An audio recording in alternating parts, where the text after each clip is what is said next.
Allez, c'est parti mes petits cookers, les petites pommes de terre grenaille salardaise. On prend des belles petites pommes de terre grenaille bio, là, celles-là, regardez, on les nettoie bien, on va les nettoyer et je vais les couper en rondelles. Donc là, je prends ma quantité que je veux.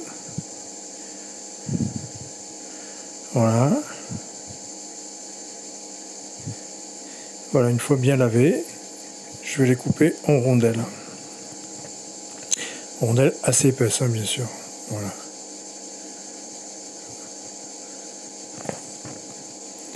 Voilà, là c'est parfait.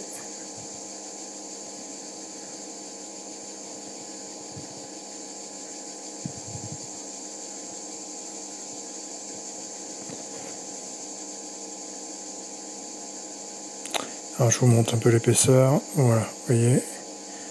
Parfait. Ensuite, je vais les faire revenir dans les poêles bien chaudes. Alors là, je vous montre d'entrée, parce que je ne vous ai pas montré dans la deuxième partie de la vidéo, que je mets de la graisse de canard. En fait, au départ, je mets de l'huile et du beurre, je les fais bien revenir. Et ensuite, je rajoute aussi la graisse de canard. Donc, elles ne sont pas du tout, light, hein, on est bien d'accord. Salardaise, c'est connu pour pas être light. Donc, je les remue bien.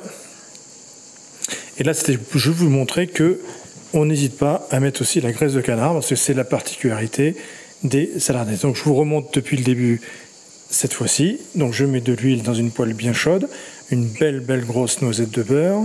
Parce que là il y a quand même une grosse quantité. La poêle vous ne le voyez pas mais elle est très grande et très lourde parce qu'elle est en fonte. Et je mets mes pommes de terre. Je les fais bien revenir.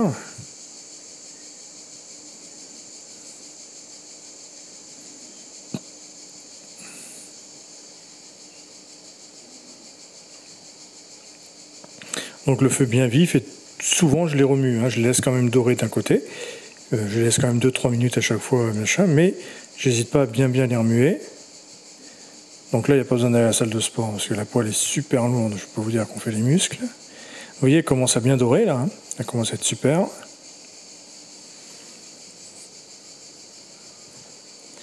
Voilà, regardez comme elles sont jolies.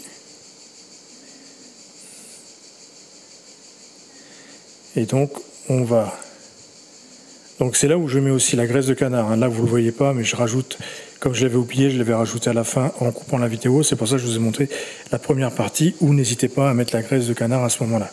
Donc sel, poivre au début, hein, même quand vous avez remué au bout d'une minute ou deux.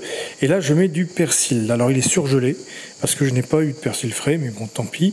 Ah, il met du surgelé, oui. Eh ben c'est très pratique et ça marche aussi bien. Donc je mets du persil. Si vous avez du frais, vous mettez du frais. Sinon vous mettez, regardez-moi l'effet. Les flammes, le feu, magnifique.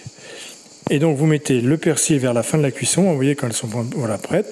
Je mets une belle purée d'ail, vous pouvez mettre de l'ail haché si vous voulez. Moi je mets une petite purée d'ail. Et je vais mettre un piment d'Espelette également, un petit peu de piment d'Espelette un peu partout. Pas trop non plus parce que c'est assez puissant. Et on remue, voilà. Et nos pommes de terre vont être prêtes. Voilà, il n'y a plus qu'à les servir avec une bonne viande. Là, c'est les escalopes de veau milanaises où vous avez la vidéo juste avant. Voilà, et des petits légumes. Voilà mes petits cookers, merci à vous, ciao.